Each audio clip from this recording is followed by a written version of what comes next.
मैं आपकी तरबियत के लिए चंद एक बातें कलाम मुकद्दस में से करना चाहता हूं। मेरे साथ निकालिएगा बाइबल मुकद्दस में से पैदाइश की किताब, उसका 37वां बाब, पहली 10 आयत।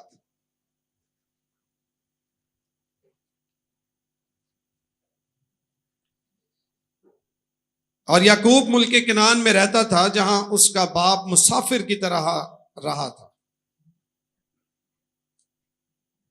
किसी वक्त इस पे कलाम सुनाएंगे हम। मेरा दिल चाह रहा था आज इस पे ज्यादा बात करूं, लेकिन आज नहीं। जहां उसका बाप मुसाफिर था, वहां याकूब मुल्क कनान में रहता था। जहां आपके आबा व अजदाद कहीं मुसाफिर थे, वहां खुदा आपको मालिक बनाकर खड़ा कर देता। आमीन। याकूब मुल्क कनान में रहता था, जहां उसका बाप मुसाफिर की तरह रहा था। याकूब की नस्ल का हाल यह है कि यूसुफ 17 बरस की उम्र में अपने भाइयों के साथ भेड़ बकरियां चराया करता था। यह लड़का अपने बाप की बीवियों बिलेहा और जिल्फा के बेटों के साथ रहता था, और वो उनके बुरे कामों की खबर बाप को पहुंचा देता था। और इस्राएल यूसुफ को अपने सब बेटों से ज्यादा प्यार करता था। वो क्या करता था? यूसुफ को। याकूब यूसुफ को ज्यादा प्यार करता था, क्योंकि वो उसके बुढ़ापे का बेटा था, और उसने उसे एक बूकलमून कबाबी बनवा दी। और उसके भाइयों ने देखा कि उनका बाप उसके सब भाइयों से ज्यादा उसी को प्यार करता है, सो वो उससे बुग़्ज़ रखने लगे, और ठीक तौर से बात भी नहीं, हसद भी करने लगे, और ठीक तौर पर उससे बात भी नहीं करते थे। और यूसुफ ने एक ख्वाब देखा, जिसे उसने अपने भाइयों को बताया, तो वो उससे और भी बुग़्ज़ बढ़ गया। और उसने उनसे कहा, जरा वो ख्वाब तो सुनो जो मैंने देखा है। हम खेत में पूले बांधते थे, और क्या देखता हूं कि मेरा पूला उठा और सीधा खड़ा हो गया, और तुम्हारे पूलों ने मेरे पूले को चारों तरफ से घेर लिया और उसे सजदा किया। तब उसके भाइयों ने उससे कहा, क्या तू सचमुच हम पर सल्तनत करेगा, या हम पर तेरा तसल्लुत होगा? और उन्होंने उसके ख्वाबों और उसकी बातों के सबब से उससे और भी ज्यादा बुग़्ज़। फिर उसने दूसरा ख्वाब देखा और अपने भाइयों को बताया। उसने कहा, देखो मुझे एक और ख्वाब दिखाई दिया है कि सूरज और चांद और 11 सितारों ने मुझे सजदा किया। और उसने इसे अपने बाप और भाइयों दोनों को बताया। तब उसके बाप ने उसे डांटा और कहा, यह ख्वाब क्या है जो तूने देखा है? बाप ने भी डांट दिया, जब प्यार करता है। कहा, यह क्या ख्वाब है जो तूने देखा है? क्या मैं और तेरी मां और तेरे भाई सचमुच तेरे आगे जमीन पर झुककर तुझे सजदा करेंगे? और 11वीं आयत, उसके भाइयों को उससे हसद हो गया, लेकिन उसके बाप ने यह बात याद रखी। कलाम मुकद्दस का पढ़ा और सुना जाना हम सबके लिए बरकत का बायस हो। आमीन, आमीन, आमीन, आमीन। आज हम थोड़ी देर के लिए सीखेंगे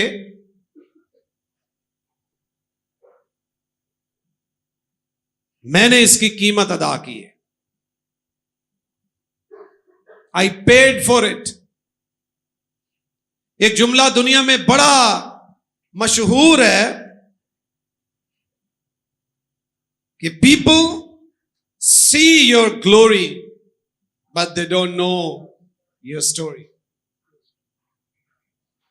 लोग ग्लोरी देखते हैं, स्टोरी नहीं। ग्लोरी जलाल, कामयाबी है, तरक्की है, सरफराजी है, नेमतें हैं, बरकतें हैं, ओहदे हैं, मुकाम है। ये सब कुछ लोग देखते हैं और सवाल करते हैं कि ये सब कुछ इसे इस कदर कैसे मिल गया। They can easily see your glory, क्योंकि ग्लोरी जो है ये छुपाए ही नहीं जा सकती। जलाल कभी छुपता नहीं है, इख्तियार कभी छुपता नहीं है, मुकाम कभी छुपता नहीं है। नेमतें, बरकतें चिरागों की मानित दूर से दिखाई देती है। ऐसी रोशनी है जो नजर आती है, लेकिन उस ग्लोरी से पहले एक स्टोरी है, एक कहानी है जिसे जानना बड़ा जरूरी है। आज भी यूसुफ को याद किया जाता है कि किस तरह उसे सरफराज किया गया है। आज भी इब्राहिम का नाम लिया जाता है कि वो ईमानदारों का बाप। खुदावंद यीशु मसीह की बाबत कहा गया कि उसे वो नाम बख्शा गया जो सब नामों से आला है, ताकि हर एक घुटना, खा आसमानियों का, खा जमीनियों का, खा उसके नीचे का, उसके सामने झुके। बट स्टोरी जानना भी बड़ा जरूरी है। इनकी स्टोरी क्या है? मुकद्दसा मां मरियम से कहा गया, अब से लेकर हर जमाना के लोग इसे मुबारक कहेंगे, ग्लोरी।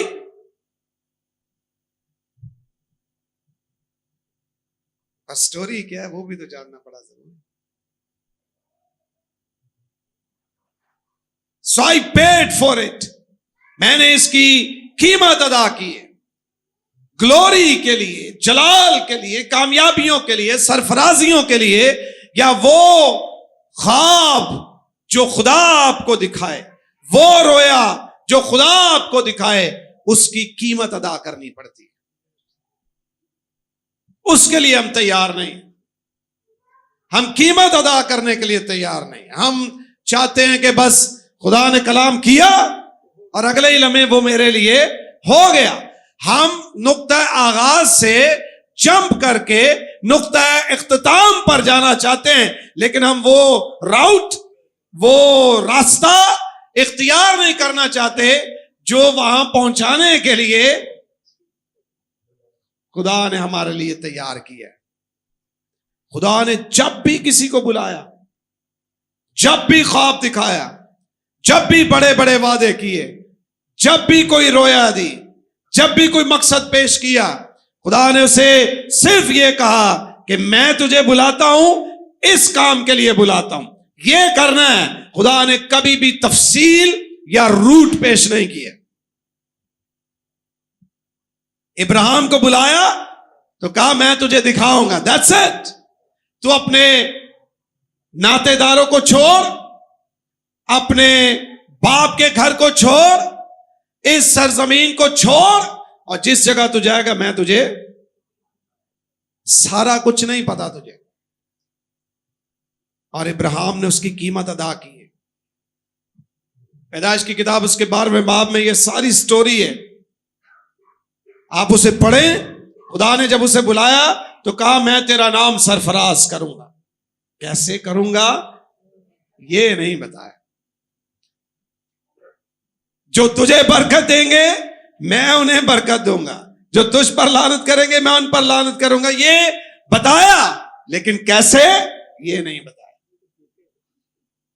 वो मैं तुझे आगे चल के साथ साथ बताता चला जाऊंगा, दिखाता चला जाऊंगा। अगर उस रोज खुदा ने उसे कहा होता, जिस दिन खुदा ने उसे इजहाक दिया कि मैं तुझे दे रहा हूं, लेकिन जब ये एक सर्टेन एज पर पहुंचेगा तो मुझे ये चाहिए, तो शायद इब्राहिम क्या देता, मैनू नहीं चाहिए, ये तो लेना ही है तो मैनू नहीं चाहिए। खुदा ने नहीं बताया क्या करना है, कैसे करना है। खुदावंद ने यह बताया कि मैं तुझे बुलाता हूं और मैं तुझे यहां पहुंचाऊंगा। तेरे वसीला से सब कौमें बरकत पाएंगे, सारी दुनिया के कबीले बरकत पाएंगे। कैसे? नहीं मेरते रहते। And Abraham, he paid for it. ये जो मुकाम है, ये जो इज्जत है, तरक्की है, कामयाबी है, इसकी कीमतें अदा करनी होती। स्कूल्स में, कॉलेजेस में, यूनिवर्सिटीज में जो बच्चे फर्स्ट डिवीजन से पास होते हैं, same school, same teachers, same curriculum, सब कुछ सेम है, लेकिन वो बच्चे क्यों टॉप करते हैं? वो उसकी कीमत अदा करते हैं, पैसों से नहीं, रातों को जाग जाग के पढ़ के। जब दूसरे बच्चे खेलने जाते हैं, वो उसको उस सारे वक्त को पढ़ाई में खर्च करते हैं। जब कुछ बच्चे टीवी स्क्रीन्स पर बैठकर फिल्में, ड्रामे, गेम्स पे लगे होते हैं, वो अपने स्टडी के वक्त में पढ़ रहे होते हैं, तो वो कुर्बानी दे रहे होते। वर्क प्लेस में, जॉब्स में, बिजनेसेस में जिसने भी तरक्की की है, जिसने भी कामयाबी की है, उनके पास एक स्टोरी है, वो बताएंगे कैसे कामयाबी हुई, कैसे तरक्की हुई। हम सरफराजी चाहते हैं, कामयाबी चाहते हैं, खुदा ने जो हमसे कलाम किए चाहते हैं वो जल्द पूरे हो जाए, लेकिन हम वो कीमत अदा नहीं करना चाहते जो उसके लिए ठहराई गई। इब्राहिम ने वो कीमत अदा की। जो तुझे मुबारक कहेंगे, कैसी अच्छी बात है। अगर खुदा हमारे सामने आकर कहे जो तुझे मुबारक कहेंगे, मैं उन्हें मुबारक कहूंगा, मैं तेरा नाम सरफराज करूंगा, मैं ऐसा करूंगा, मैं वैसा करूंगा, एक्साइटेड हो जाएंगे। अब उसके बाद हम ये सोचेंगे अब खुदा सरफराज करने लगा है, पहले मेरे पास मोटरसाइकिल थी, अब मेरे पास कार आ जाएगी। पहले मैं किराए के मकान में था, मेरे पास अपना मकान आ जाएगा, क्योंकि खुदा ने कहा मैं तुझे क्या करूंगा, सरफराज करूंगा। ये कहकर खुदा ने कहा चल पहले कार छड़, जड़ा है पहले वो ही गया, नातेदारों को छोड़, ये जगह छोड़। ये किड़ी सरफराजी है, अनबिलीवेबल। हम इसको समझ सकते ही नहीं है कि ये कौन सी सरफराजी है। वादा सरफराजी का, वादा कौमों की बरकत का, और जेड़ी मेरे अपने ने उन्होंने ही छाड़ दे। वफादारी की कीमत अदा करनी पड़ती, ताबेदारी की कीमत अदा करनी पड़ती है, खुदा पर भरोसा करने की कीमत अदा करनी पड़ती है कि मुझे समझ नहीं आती, कोई बात नहीं है, तूने वादा किया है, तूने मुझसे कहा है, जैसा तू कहेगा मैं वैसा करता चला जाऊं। हम ये करना नहीं चाहते, फिर हम दूसरों के जलाल, उनकी नेमतों और बरकतों से हासिल होते हैं। यूसुफ अपने बाप का प्यारा,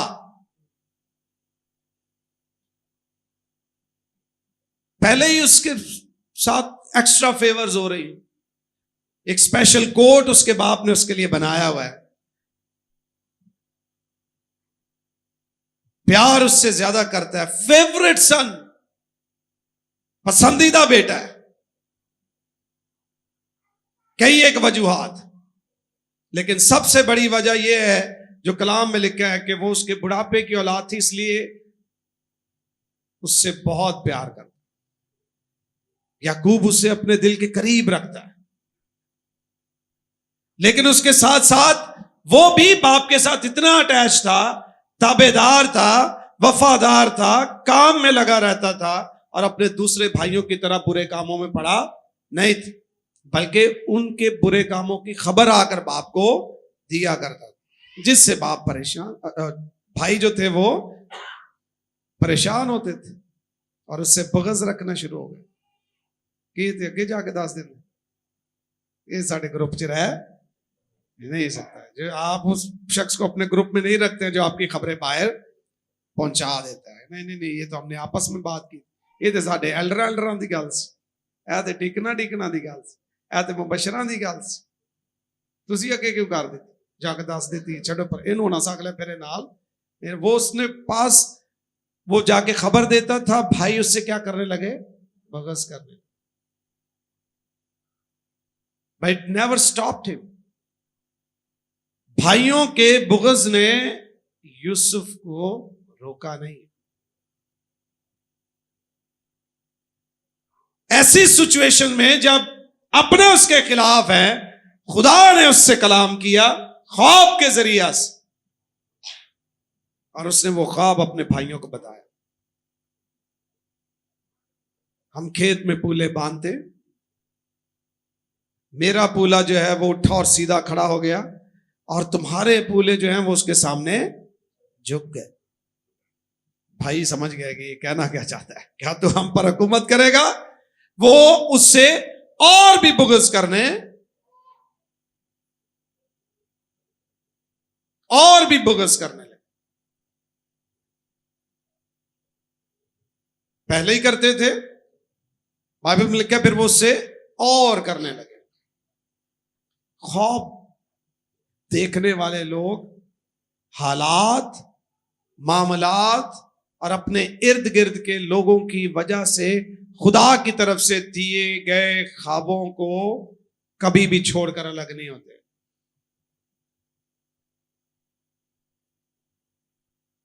वो एक से परेशान हुए, खुदा ने उसे दूसरा ख्वाब दिया, वो उससे भी एक कदम आगे।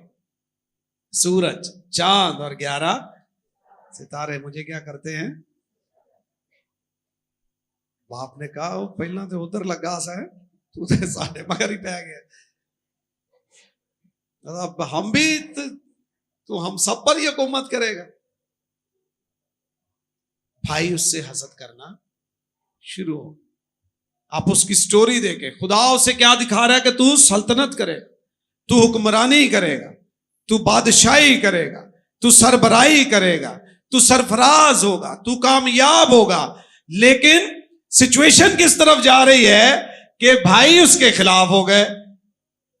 बाप अपने दिल में यह बात रखता है कि ये क्या कह रहा है, और इस कदर ज्यादा हो गए कि अगर आप 37वें बाप के बाद 38, 39, 40वां बाप पढ़े, ये 3-4 अबवाब आगे बढ़े तो लिखा है कि भाई जो है वो बाहर भेड़ बकरियां चराने गए हुए थे। याकूब ने यूसुफ से कहा जा तू उनका पता करके आ, खबर लेकर आ। वो गया एक मुकाम पर, किसी से उसने पूछा कि मेरे भाइयों को देखा, उन्होंने वो मुकाम बताया, वो वहां चला गया। वहां जब गया तो भाइयों ने दूर से देखा और देखकर आपस में मशवरा करके कहने लगे आज जा गया थे, आज जा गया साढ़े हथे, ये जो ख्वाबों को देखने वाला है इसका तो आज काम तमाम करें। फिर गालिबन रूबन ने रोका, वो ने कहता क्यों इसकी जान लेना चाहते, छोड़ दो, हमारा भाई है। दूसरा आइडिया उनको क्या, पहले कत्ल करने का आइडिया, दूसरा आइडिया कुएं में फेंक, चलो इसको कुएं में फेंक दो। कुएं में फेंका, वो कुआं खुश्क था, उसमें पानी नहीं था, वो कुएं में था, ये अपने मामलात में लगे थे। फिर एक काफिला नजर आ गया। आप सिर्फ डॉट्स जोड़े कि खुदा जब आपसे कलाम करता है तो हर बात जरूरी नहीं है कि आप हर कदम पर बरकत बरकत बरकत बरकत, यानी खुदा किसी को कहे कि मैं तुझे इस कंपनी में जहां तू है तुझे इसका मालिक बना दूंगा, तो आप तसव्वुर करेंगे इसका मालिक मैं कैसे बनूंगा। आज मैं बिलफर्ज पियन हूं, तो उसके बाद कौन सा ओहदा होगा, कोई भी, क्लर्क हो गया, सीनियर क्लर्क हो जाऊंगा, मालिक तो ऐसे ही बनूंगा ना, मैं तरक्की करता करता करता, ठीक है, मैनेजर हो जाऊंगा, फिर ये हो जाऊंगा, फिर वो हो जाऊंगा। तो ये स्टेप्स होते हैं जो हमारे लिए वाज़ेह करते हैं कि होना शुरू हो गया, काम होना शुरू हो गया। तो उस मुकाम में पहुंचाने के लिए जो रूट है वो शायद आपको पसंद ना आए, लेकिन अगर आप खुदा पे भरोसा रखते हैं तो एंड ऑफ दिस स्टोरी ये होगी कि खुदावन आपको वहां पहुंचाएगा जहां आपका पहुंचना लाजिम। यूसुफ 44 के यहां पहुंचा, बड़ी मुसीबत पे आ गई। 44 की बीवी ने उस पर इल्जाम लगा दिया,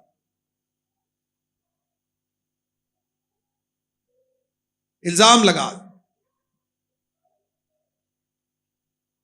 44 को कहने लगी कि ये मुझसे बदी करना चाहता। 44 गजबनाक हो गया क्योंकि उसने अपने घर का सब कुछ उसके हाथ में दे दिया हुआ। वो उस रूट पर था जहां पर सब कुछ हो सकता है, और वहां शायद वो समझता हो कि वक्त आने वाला है, वक्त आने वाला है। नहीं नहीं नहीं नहीं, अभी तो तू यहां आया है, यहां से तुझे कहीं और पहुंचाना है, वहां से पहुंचा के फिर लेकर आना। सो स्टोरी पर ध्यान दे, ये नहीं कि कैसे हो गया है, ये भी तो देखिए स्टेप्स कौन से फॉलो किए गए। वहां से कैद में चला गया, कैद में और कैदी भी आ गए। वो वहां जाकर भी जहां से कहानी शुरू हुई थी वहां पर कहानी खत्म की है। उन्होंने कहा जे तेनू ख्वाब बखाया सी ना, ते हुण ख्वाबां दे जरिए तेनू उत्थे पहुंचाना जेड़ा तेनू ख्वाब बखाया सी। यूसुफ को जो ख्वाब दिखाया उसकी ताबीर भी बिल आखिर ख्वाबों की ताबीर से ही की है उसने। क्योंकि यूसुफ ने कैद खाना में भी जाकर, वहां लिखा है दरोगा ने कैद खाना में भी उसे सरफराज कर दिया, सब पर मालिक बना दिया, चल भी तेरे। और हर जगह पर अगर आप पढ़े तो बार बार लिखा है खुदा यूसुफ के साथ। क्या लिखा है? खुदा यूसुफ के आप और मैं कहेंगे चंगा साथ है। तो वो कभी कुएं में, कभी कत्ल, कभी औरतों का इल्जाम, कभी जेल में, ये केड़ा साथ है?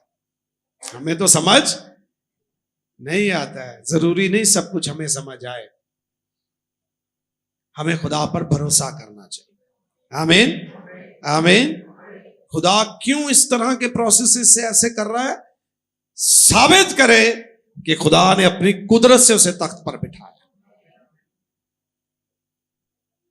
ताबीर के बाद वो उस मुकाम पर पहुंचा और फिर वो ख्वाब भी पूरे हुए जो उसे दिखाए गए। कैसे भाई उसके पास आए, कैसे सजदे हुए, कैसे वो उनके लिए बरकत का बायस बना, कैसे उनकी कामयाबी और तरक्कियों का बायस बना। खुदा आपको और मुझे सरफराज करना चाहता है, लेकिन हम कीमत अदा करने के लिए तैयार, हम रूट बदली कर लेते। यूना की तरह नहीं यार सौखा है, इधरों नहीं चले जा। नैनवा की बजाय किधर चला गया? जासी बहना हौले च बह जाने, मनादी ही करनी है इधर जा कर लेने, काम ही करना है इधर कर लेने, सफर पर ही जाना है इधर चले जाते हैं। क्यों? क्योंकि वो जरा खतरनाक है। मुकद्दसा मां मरियम औरतों में सबसे मुबारक खातून है, जिस पे हर रोज इस तरह भी दुआएं भेजी जाती हैं, मुबारक है तू और मुबारक है तेरे पेट का फल यीशु। अब वो लिया कहां से गया जो आयत बाइबल मुकद्दस में इस तरह दर्ज है कि अब से लेकर हर जमाना के लोग तुझे मुबारक कहेंगे। सो मुबारक किस अंदाज से कहेंगे कि वो खुदावंद यीशु मसीह की मां है, इसलिए वो मुबारक है कि उसने निजात दहिंदा को जन्म दिया है, खुदावंद ने उस पर फजल किया, लेकिन उसने कीमत अदा की है। उसने क्या अदा की है? कीमत अदा की है। और आप वाकिफ हैं कि किस तरह एक जवान कुंवारी लड़की को यह पैगाम मिले कि तू हामिला होगी और तेरे बेटा होगा और तू उसका नाम यीशु रखना, और उसके बाद फिर कीमत अदा की है। उसका शौहर, होने वाला शौहर जो है वो उसे छोड़ना चाहता है, उसे भी घर छोड़ना पड़ा। वो अलिशवा के पास भेज दी गई, कुछ अरसा वहां रहकर आई है। कई एक मुश्किलात, कई एक परेशानियां, यहां तक कि मसीह के जन्म से पहले भी उसे इतना ज्यादा सफर करना पड़ा जिसमें उसे और बच्चे को खतरा लात। मसीह की पैदाइश कहां पर हुई है? सो ये सारी स्ट्रगल, ये सारे मामलात, ये सारी चीजें इस बात का सबूत है कि खुदावंद यीशु मसीह की मां मुकद्दसा मां मरियम ने, अगर आज के जमाना में भी उसे याद किया जाता है तो उसने कीमत अदा की।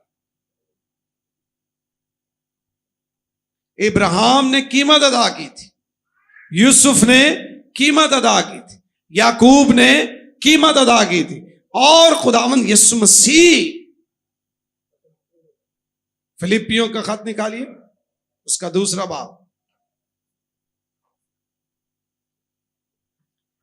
बड़े बड़े ख्वाब ना देखा करें, ड्रीम्स आर एक्सपेंसिव। बड़े बड़े ख्वाब देखने दे। ड्रीम्स आर एक्सपेंसिव, ख्वाब बड़े कीमती होते हैं, उनके लिए कीमतें अदा करनी पड़ती।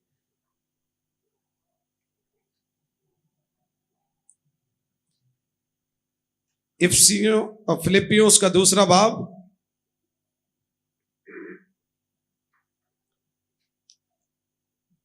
5वीं आयत से, वैसा ही मिजाज रखो जैसा मसीह यीशु का भी था।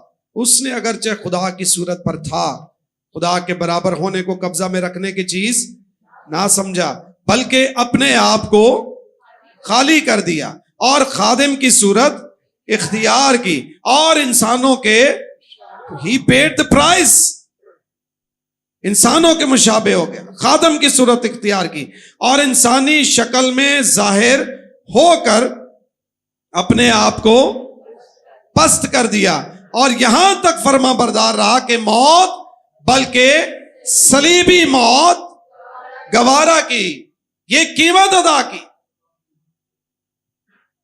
मौत बल्कि सलीबी मौत गवारा की, इसी वास्ते खुदा ने भी उसे नहीं नहीं नहीं नहीं आप अगले हिस्से पे चलेंगे, पहले एक लाइन इससे पहले भी है। हाँ, फास्ट कलीसिया है, बहुत तेज खादमाए फास्ट हैं, प्रेयर मीटिंग में आते नहीं और इधर हवाले मुझे पढ़ से।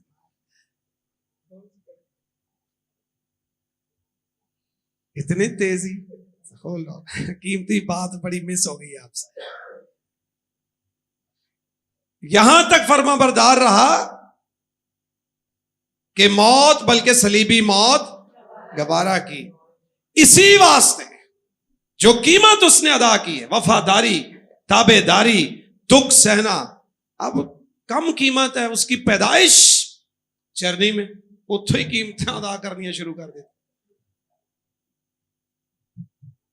वहीं से कीमत अदा शुरू हो गई। डर, खौफ, कत्ल करने के लिए इरादे बांध लिए गए कि कत्ल कर दो बच्चों को। कभी पहाड़ से गिराने की कोशिश हुई, कभी वैसे मारने की कोशिश हुई, बागे गत्समनी में कत्ल करने की कोशिश की। इतनी तकलीफें, इतनी मुखालफत, कभी बाल्स बोल, कभी ये, कभी वो, कभी ऐसा। फकी फरीसी इल्जाम लगाते हैं, दुनिया बुरा भला कहती है, ना जाने क्या कुछ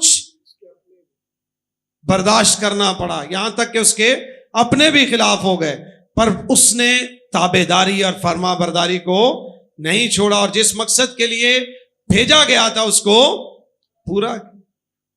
अब उसको पेशन गोइयां याद है, जिसको ये याद है कि तेरी बाबत लिखा है कि वो अपने फरिश्तों को हुक्म करेगा और वो तुझे अपने हाथों पर उठा लेंगे। इब्लीस को उसने जवाब दिया ना, ये भी लिखा है, ये भी लिखा है, ये भी लिखा है। तो उसे पता है ज़बूर 110 में भी लिखा है कि मेरी दाहिनी तरफ बैठ जब तक मैं तेरे दुश्मनों को तेरे पांव तले की चौकी, मैं तुझे सरफराज करूंगा, मैं तुझे फातेह करूंगा, सब कुछ करूंगा। और स्टेप्स क्या हैं? दुख, तकलीफ, मुसीबत, परेशानी, मुखालफत, इल्जाम, लेकिन वो हर हाल में ताबेदार, वफादार है, सलीबी मौत गवारा की है। फिर लिखा है इसी वास्ते, नामी आयत, इसी वास्ते खुदा ने भी उसे बहुत सरबुलंद किया। सरबुलंदी हम चाहते हैं, पस्त होना नहीं चाहते। सरबुलंदी से पहले पस्त होना जरूरी है, सरफराजी से पहले खाकसारी जरूरी है, ताबेदारी जरूरी है, वफादारी जरूरी है। इसी वास्ते, हमें नहीं, इसी वास्ते, देयरफॉर, इसी वास्ते खुदा ने भी उसे बहुत बहुत सर बुलंद किया और उसे वो नाम बख्शा जो सब नामों से आला है, ताकि यीशु के नाम पर हर एक घुटना झुके। इब्लीस कहता अगर तू झुक कर मुझे सजदा करे तो ये मैं सारी सल्तनत तुझे दे दूंगा। मसीह ने कहा मैं वो ताबेदार हूं जो ताबेदारी को पूरा करेगा, और तू इस सल्तनत की बात करता है, ये सल्तनत, नीचे की सल्तनतें और ऊपर वाली सल्तनतें सब मुझे सिजदा करेंगी। सो जो इब्लीस के आगे सिजदे नहीं करते, दुनिया की सारी कुव्वतें उनके आगे सिजदा करती है। तो मसीह, ताकि यीशु के नाम पर हर एक घुटना झुके, खा आसमानियों का हो, खा जमीनियों का, खा उनका जो जमीन के सब।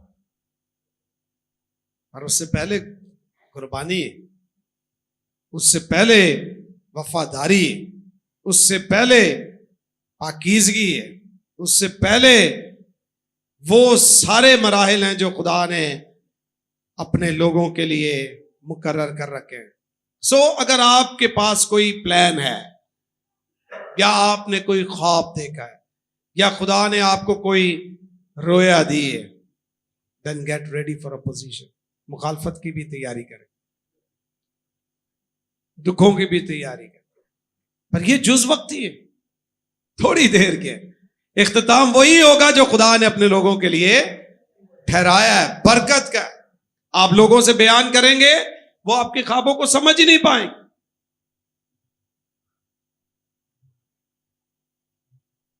हर किसी को अपनी रोया ना बताए, हर किसी को अपनी रोया ना बताए, हर किसी के साथ अपने ख्वाब शेयर ना करें।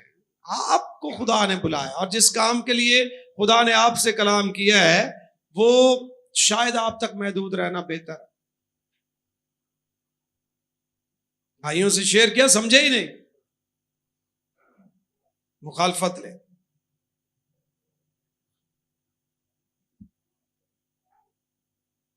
किसी शख्स ने कहा, what you become on the earth is more important than what you do on the अर्थ।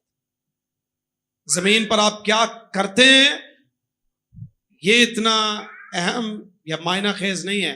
आप जमीन पर क्या बनते हैं, ये ज्यादा खास। आप हैं क्या, दूसरे लफ्जों में आपका करैक्टर क्या है, किरदार क्या है आप।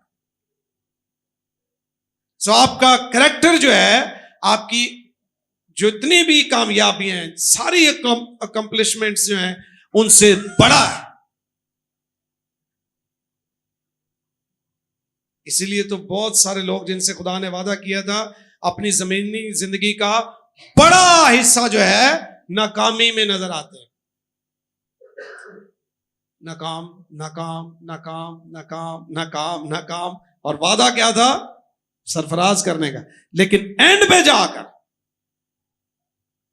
खुदा अपने उन वादों को पूरा करता है, और फिर वो एक ही पल में, एक ही दिन में, एक ही रात में, चंद ही लम्हात में उस मुकाम पर पहुंच जाते हैं जिसका वादा खुदा ने उनसे किया।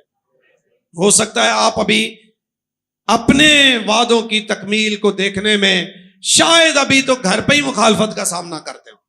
घर पे से मुराद ये नहीं बहन भाइयों से, जो आपके इर्द गिर्द के लोग हैं, शायद उनसे मुखालफत का सामना करते हो, और आपको थोड़ा भला है, इतनी मुखालफत। सब्र करो, ये तो कत्ल करने वाले काम पीछे रहते। सब्र करो, अभी तो कुएं में डाले जाओ। सब्र करो, अभी तो कहीं जाके गुलामी करोगे। बादशाही का वादा किया गया, गुलामों की तरह बेचा गया। हम थोड़े पे ही बस इतनी जितनी तक हम तो खुदा को कहना शुरू कर दे, सारियां मुसीबतां मेरे लिए ने, सारियां परेशानियां मेरे लिए ने, तख्त भी तेरे लिए सब्र कर रहे हैं, तो लंघ के दे जा। तख्त तेरे लिए इंतजार कर रहा है, पर जो रास्ता दिया है उस पे सब्र करके चल। यूसुफ ने पूरी स्टोरी में जब ख्वाब बताए, उसके बाद he never mentioned his dreams. कभी भी उसने दोबारा अपने ख्वाबों का जिक्र नहीं किया। वो ख्वाबों के पीछे भाग ही नहीं रहा था, वो खुदा के पीछे था। हम ख्वाबों के पीछे भागते, दोबारा नहीं जिक्र किया उसने, ओहो मैंने ख्वाब देखा है 44, तुझे पता खुदा ने मुझे कहा है। नहीं, किसी के साथ कोई बात न, कैद में उसने बात की, कहीं पर उसने बात नहीं की। जो शुरू में बात हो गई हो गई, उसके बाद मुश्किलात, परेशानियों, दुखों, तकलीफों में ही नेवर कंप्लेन, कभी शिकायत नहीं की उसने कि खुदा तूने मुझसे क्या कलाम किया था, और देख मेरे अपने मेरे खिलाफ हो गए। कुएं में जाके उसने यूना की तरह नहीं, जो अब यूना मछली के पेट में पुकारना शुरू हो गया, इसने कुएं में भी नहीं पुकारा। He trusted God. खुदा पर उसने यकीन रखा है, खुदा के किए हुए कलाम पर यकीन रखा है, जो ख्वाब उसने देखे उस पर यकीन रखा है। और रोज रोज, मतलब रोज कहना जरूरी है, खुदा ने मुझे मुबशर होने के लिए बुलाया, खुदा ने मुझे खादम होने के लिए बुलाया, खुदा ने मुझे ये होने के लिए बुलाया, बार बार कहने से जरूरी नहीं है। आपने, खुदा ने आपसे कहा है यकीन करें और उसके बाद उसी डगर पे लगे रहे। हो सकता है मुश्किलें हो, परेशानियां हो, चैलेंजेस हो, स्ट्रगल्स हो, सारे मामलात में खुदा पर भरोसा कभी ना खोएं। बार बार उसने ख्वाबों का जिक्र नहीं किया है, बार बार उसने ये भी जिक्र नहीं किया खुदा मेरे साथ, बल्कि मुसन्निफ कहता है खुदा उसके साथ है। खुदा ने उसे छोड़ा नहीं है। आप और मैं समझते हैं हालात थोड़ी देर के लिए खराब हो गए, एक दो नौकरी अप्लाई की है, वहां से अच्छा जवाब नहीं आया, या कोई बीमारी आ गई है, या कोई मुश्किल आ गई है, या कोई मुखालफत आ गई है, हम कहते हैं शायद खुदा ने मुझे छोड़ दिया। नहीं, खुदा साथ ही, खुदा उस रूट पर आपके साथ। इसीलिए तो उसने कहा था जब तेरा गुजर आग में से होगा मैं तेरे, सैलाबों में से होगा मैं तेरे, खा मेरा गुजर मौत के साया की वादी में से हो, मैं किसी बला से नहीं डरूंगा क्योंकि तू मेरे। सारी जगहों पर क्या है कि हमारा गुजर होगा। ये रूट है तरक्की का, कामयाबी का, सरफराजी का, और हम उससे इज्तनाब करते हैं, भागते हैं। सभी मेरा नाम खुदा मशहूर कर दे, कीमत अदा नहीं करना चाहिए। मैं भी फर्स्ट आ जाऊं, पढ़ना नहीं चाहता। जो भी आपकी फील्ड है, आप प्लम्बर हैं, इलेक्ट्रिशियन हैं, आप ड्राइवर हैं, मैकेनिक हैं, टेलर हैं, और ब्यूटिशियन, बंदे को भी ब्यूटिशियन कहते हैं नहीं, चलो मेकअप आर्टिस्ट हैं या जो भी हैं, आप वहां पर अगर आप से वादे सरफराजी के हुए हैं तो थोड़ी देर की परेशानियों मुश्किलों से घबराएं नहीं। आप वफादार रहें, ताबेदार रहें, फर्मा बरदार रहें। और इतनी फर्मा बरदारी, इब्राहिम से कहा मैं तेरी नस्ल बढ़ाऊंगा आसमान के तारों की माने, जमीन के जर्रों की माने। तो अकली तौर पर इब्राहिम को सोचना चाहिए कि ये मेरा एक ही इकलौता बेटा है, इससे नस्ल होगी, इसके वसीला से वादे पूरे होंगे। जो वसीला है वादों को पूरा करने के लिए, उसी को कुर्बान करने का कह दिया है। अब इसको मैं कुर्बान कर दूंगा तो वो वादे किधर गए? लेकिन उसने कहा नहीं, जिसने वादा किया है वो ही उसे पूरा करेगा। आमीन, आमीन, आमीन, आमीन। उस पर भरोसा करें, उस पर यकीन करें, तब होगा। बड़े बनने के लिए कुर्बानियां भी बड़ी देनी पड़ती। सबको बड़े बड़े खादिम बनने का शौक है, बड़ी कुर्बानियां देने का शौक नहीं है। बड़े कारोबारी अफराद बनने का शौक है, लेकिन बड़े बड़े जो उसके लिए स्टेप्स लेने पड़ते हैं, उसके लिए हम तैयार नहीं। तो क्यों ना आज हम फैसला करें कि खुदावंद जो वादे तूने किए हैं मैं उस पर भरोसा रखूंगा, मैं उस पर कायम रहूंगी। हाँ, अभी मुझे लगता है कि मैं शायद कुएं में गिराई हुई हूं, मुझे लगता है शायद मैं कैद में हूं, लेकिन वो वक्त करीब है जब मैं सरफराज किया जाऊंगा, जब मैं कामयाब किया जाऊंगा। सो वफादार रहिए, ताबेदार रहिए, फर्मा बरदार रहिए, उसके कलाम को हाथ से जाने ना दें, ख्वाबों के पीछे नहीं, खुदा के साथ चलें। और जो खुदा के साथ वफादार रहते हैं, खुदा उन्हें कभी अकेला नहीं छोड़ता और बिल आखिर उन्हें कामयाब करता। आइए सरों को झुकाएं, आंखें बंद।